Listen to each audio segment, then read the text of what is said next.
Hey folks, this is Mike Tango Whiskey, putting out another video, this time on some prepper philosophy. If you are one of my subscribers, welcome back to the channel. I appreciate you all and thank you. If you're new to the channel, this is a prepping channel for the people who reside in the meaty part of the curve, the 68%ers. That's what we're calling ourselves. My goal is to get as much fear and fantasy out of preparedness as possible. I just changed my description too. This channel is and will remain 100% human. None of that AI BS on this channel, either in content or in comments. So I added that. I've been watching a lot of AI stuff and it's, to be honest, it's scaring the hell out of me. So I might do some content on that. But what I want to do today is I want to propose, I think we should stop using, that's not true. I want to propose another acronym in addition to SHTF, okay? I'm not saying let's get rid of SHTF. I think this other acronym will complement SHTF. And let me explain real quick. For those of you that don't want to stick around, I'm just going to give it to you now. And I understand I'm long-winded and I process out loud and it's not your jam and you don't want to hang out, that's cool. So SHTF, we know what that stands for.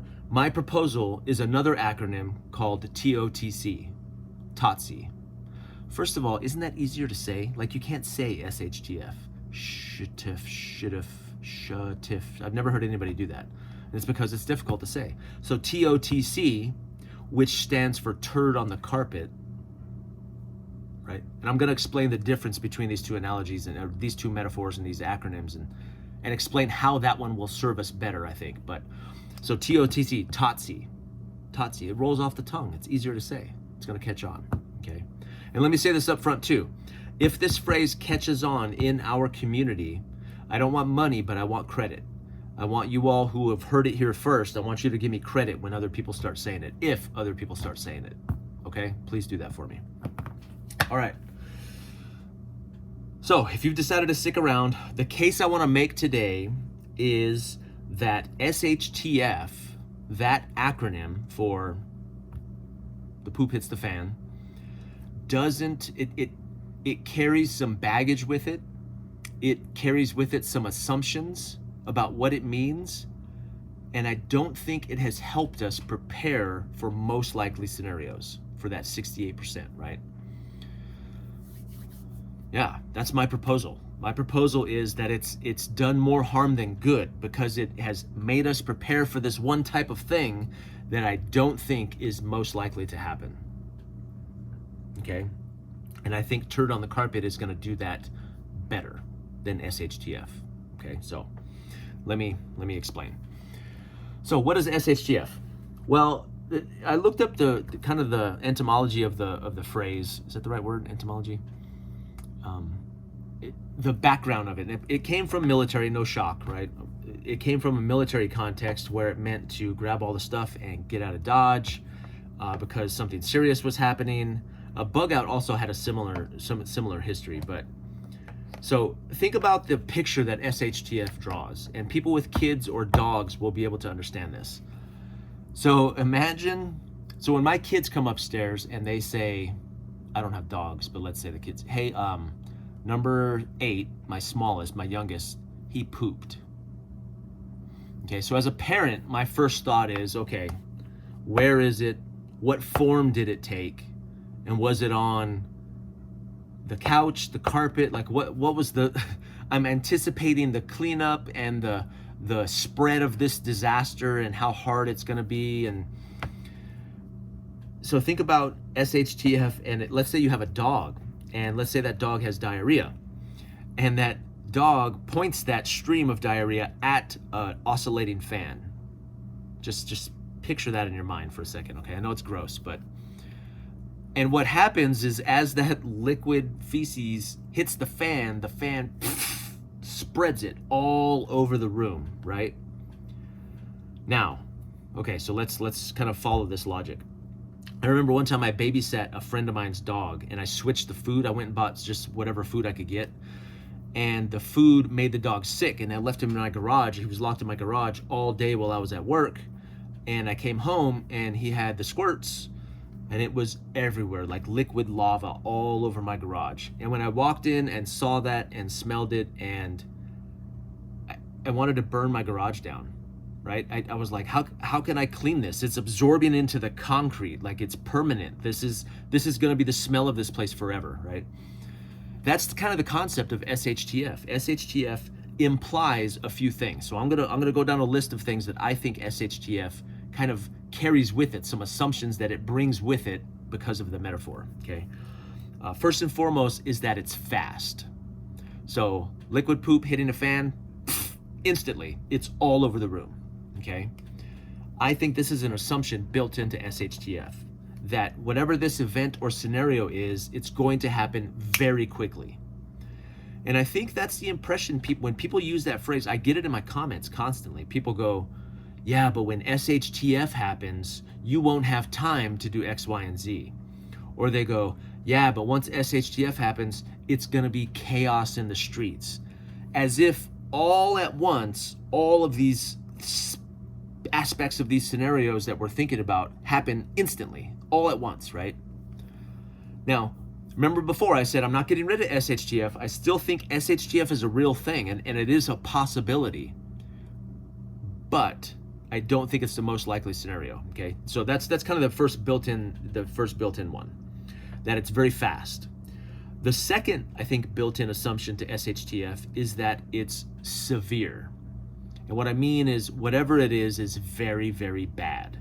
So in the poop scenario, you get liquid poop all over the room. It's on the carpet, it's in the drywall, it's soaking into the concrete. This is bad.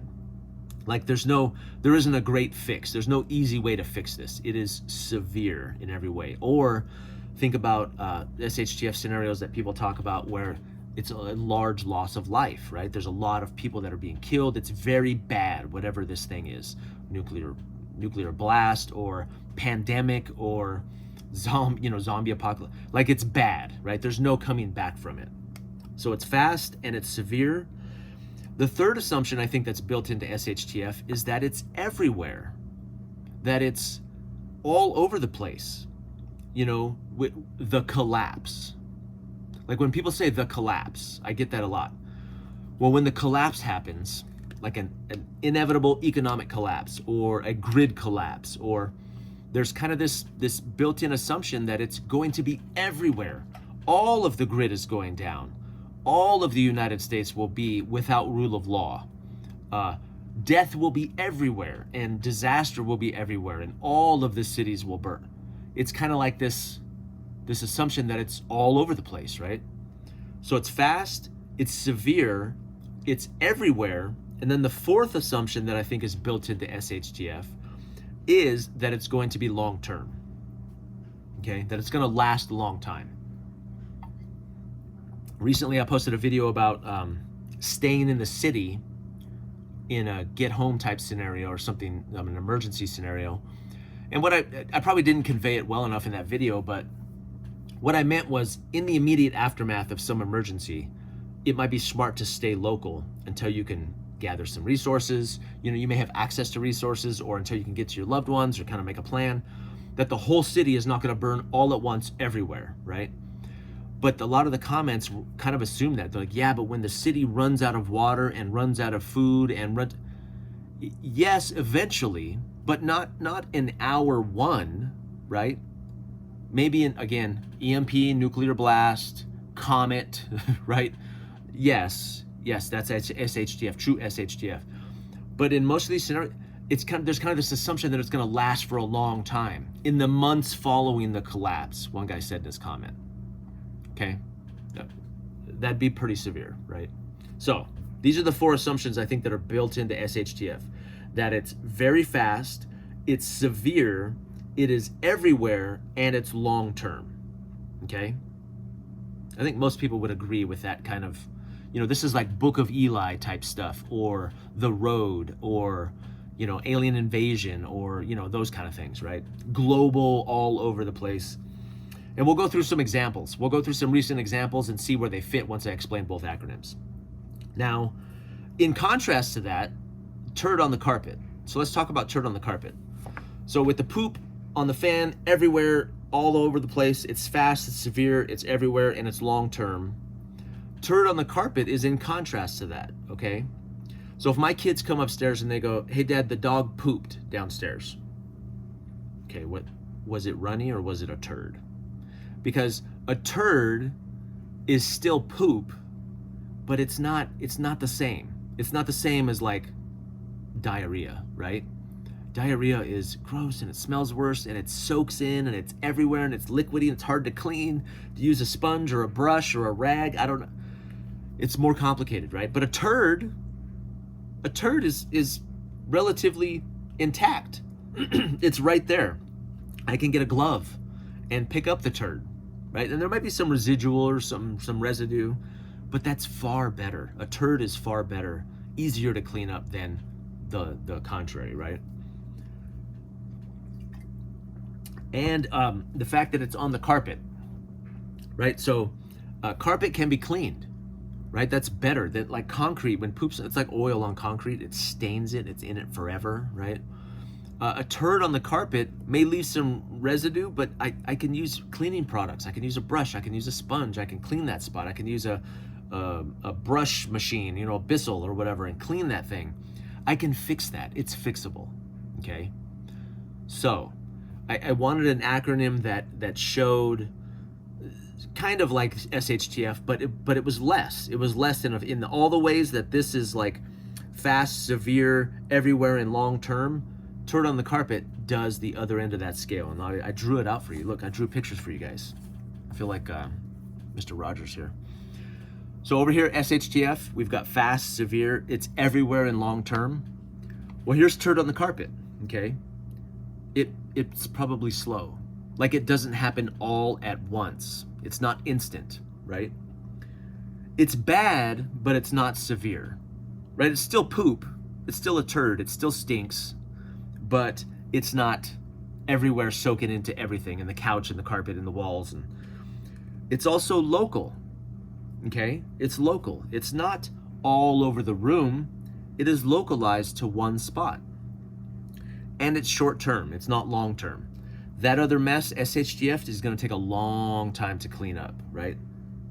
Turd on the carpet is shorter. It's shorter. So we're going to be done with this pretty quickly, right? I can clean this up. I'm like, okay, that's doable. I feel like I can breathe. I can fix that. This scenario with the poop, this is, I want to leave the house. I want to quit. I want to burn it down. I want to forget that room altogether. Over here, this is manageable. I can do this. I know how to prepare for this. I have tools and resources to help me make it through this thing, okay? So down here you see kind of a sliding scale. So let's talk about some events that, some examples, and now that we know kind of the difference between these two, where they would fall. Because I feel like in the prepping community, we use SHTF to describe a lot of things that are actually turd on the carpet, right? We say things are SHTF and then we go, oh, well, it's probably this. Let's keep this for the things that are this, but let's use this for all the things that are not this, okay? So let's think of some examples, some recent examples. I didn't write any down. I wrote, say examples. I should have wrote down some examples. Let's use Katrina. Now, I was not in Katrina. I was not involved in Katrina. Katrina was a disaster by every measure, right? Was Katrina very fast? I think so. I think hurricanes, though, they get like warnings. Sometimes they happen very quickly, but I think like a lot of people knew about Katrina coming, like the storm was barreling up through the Gulf.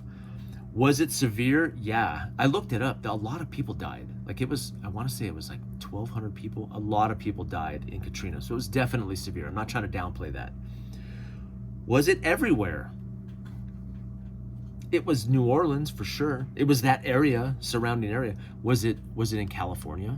The people in California were watching it on the news. They're like, man, that's terrible. But it didn't affect them, right?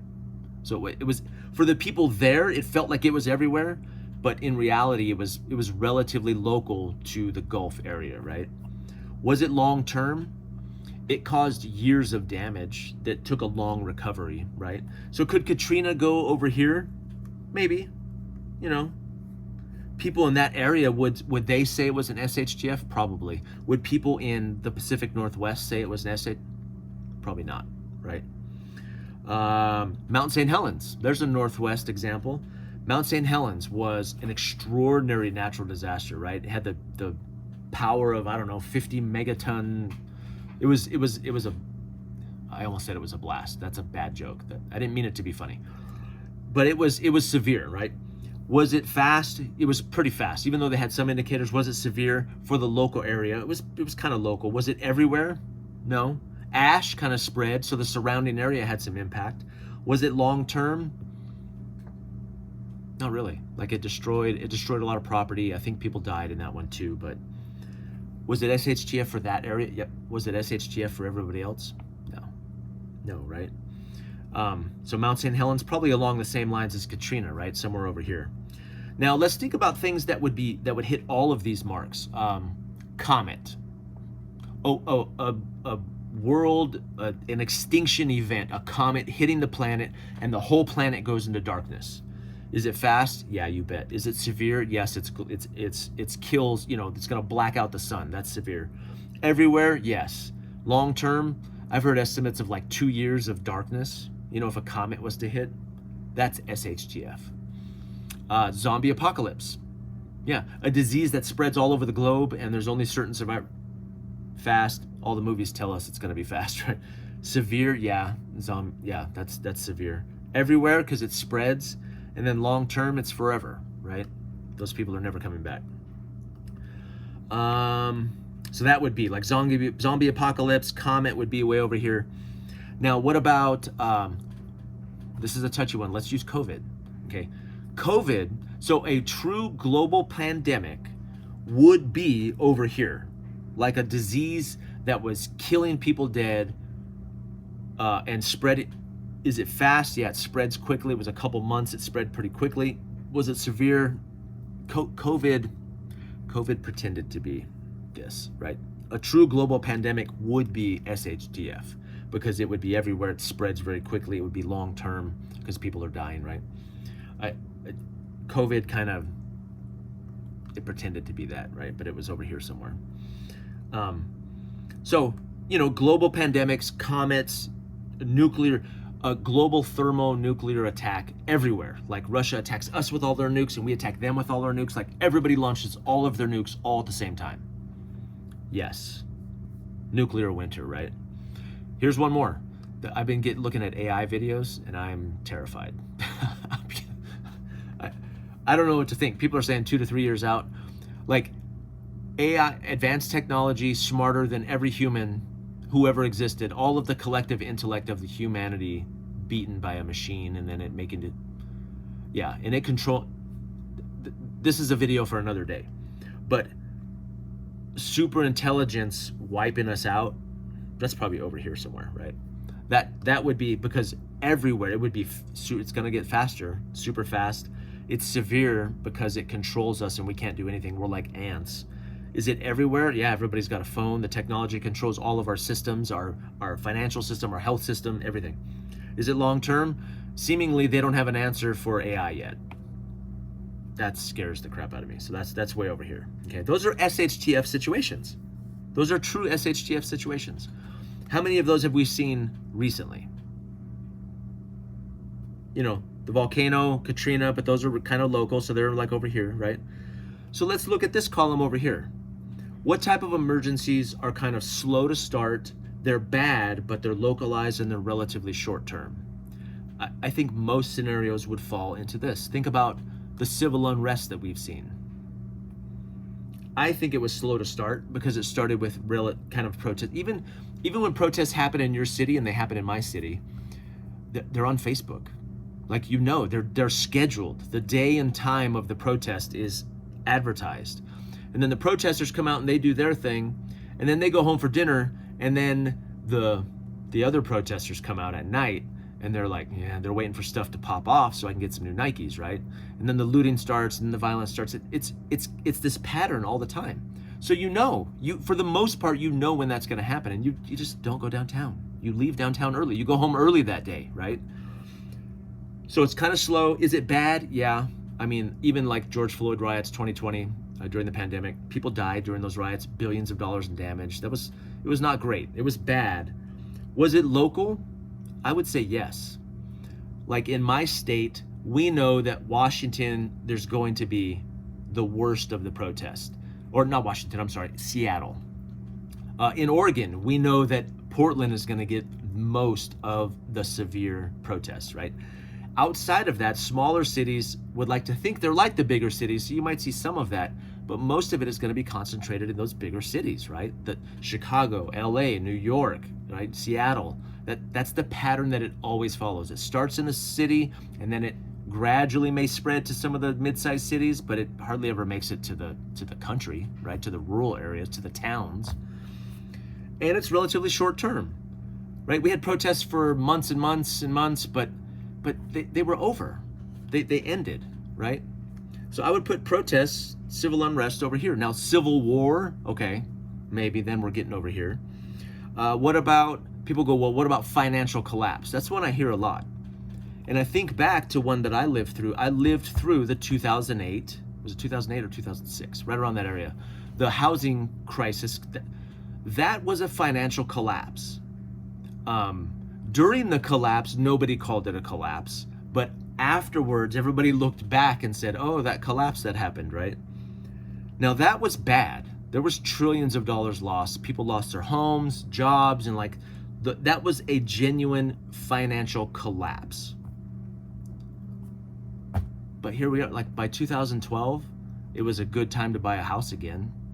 2015, we bought this house and it was still going up in value, right? Was it short term? It was a couple years. Was it bad? It was bad, but it wasn't severe. People weren't dying necessarily, right? Was it slow? Yeah, I think financial bubbles are slow. You see them. By the time when your grandma starts investing in something, you should have been out of it already. I think there are signs, and I think there are a lot of smart people who see those signs, right? Not me. I wasn't one of them, but other smart people. And then is it short term? Yeah, a couple years later, we're past it. We had a financial collapse, and here we are. People still going to work, people still shopping at the store, people still doing stuff, right? 2008 collapse over here. COVID pandemic over here. What else? Active shooter, storms, like a power outage, grid power outage.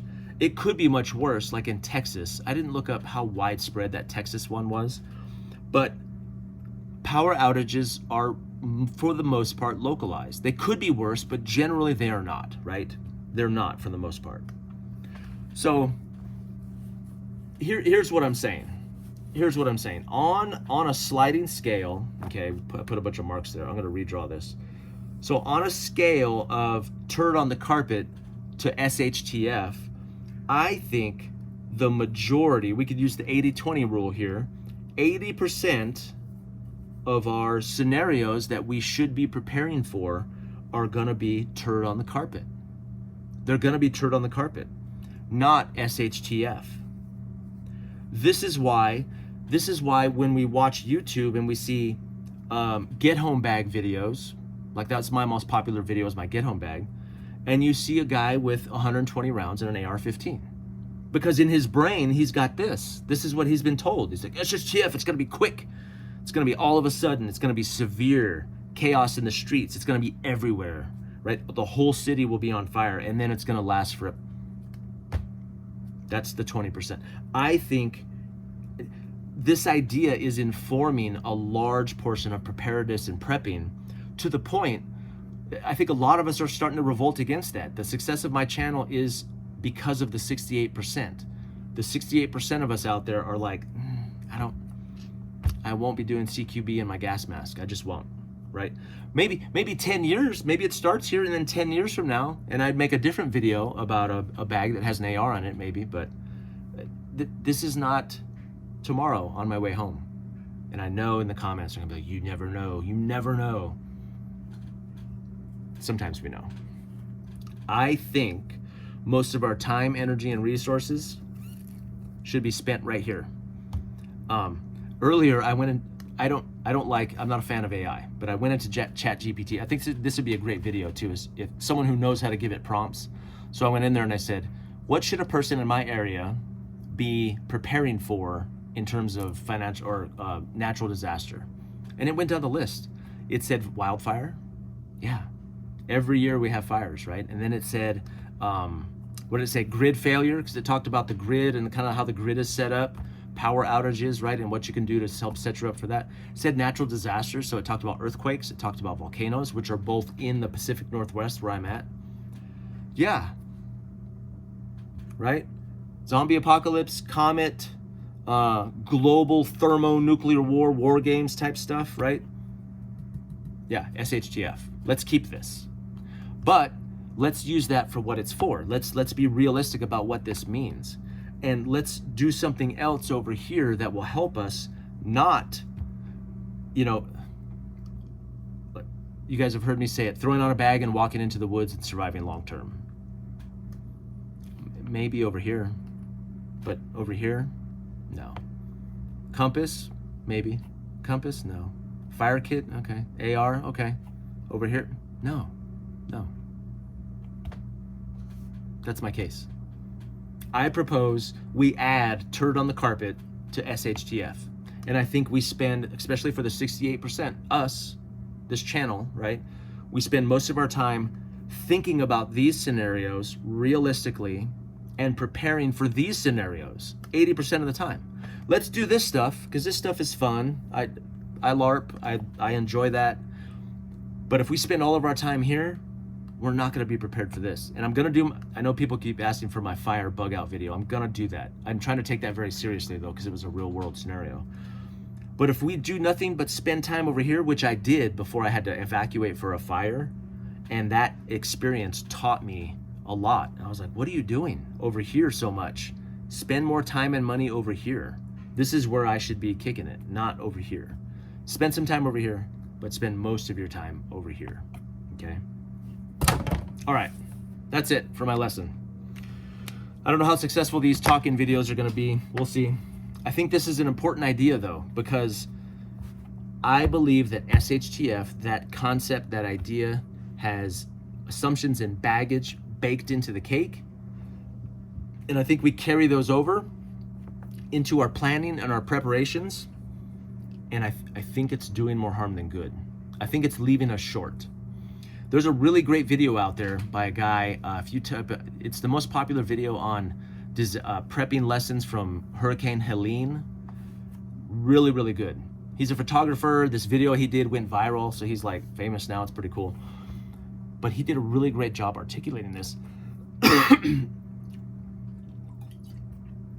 And he doesn't say this directly, but he talks about it. He's like, you know, what do standard preppers prepare for, and then what should I actually have done? There's a lot of great lessons in that video. I highly recommend you go watch it. If you type in prepping lessons from Helene, there's a lot of videos, but his is the most popular. It's got like 160,000 views.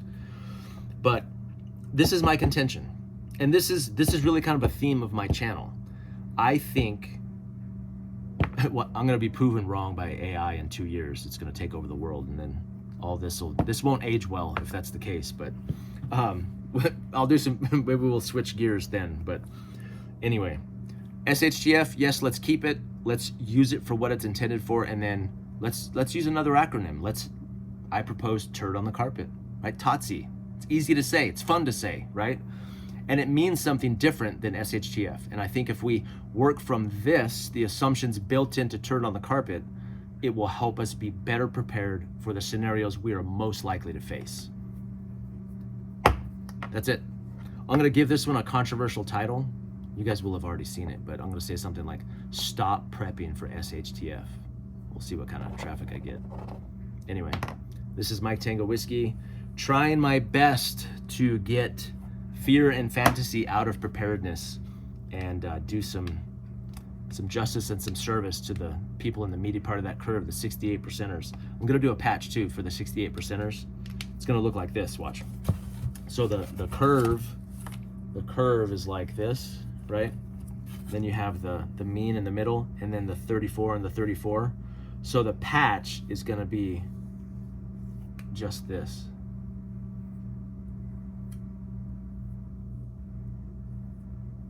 Wait, that's wrong. Like this, like a tombstone almost.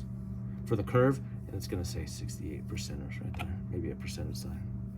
68%ers. Anyway, all right, that's enough. It's late, it's midnight, I gotta go to bed. I snuck out here after my wife went to sleep. So I hope you guys got something from this video. I hope this phrase catches on. And remember, I don't want money, but I want credit. Okay, you guys make sure I get credit if this catches on and it begins to spread. So anyway, this is Mike Tango Whiskey. I am all clear. Thanks.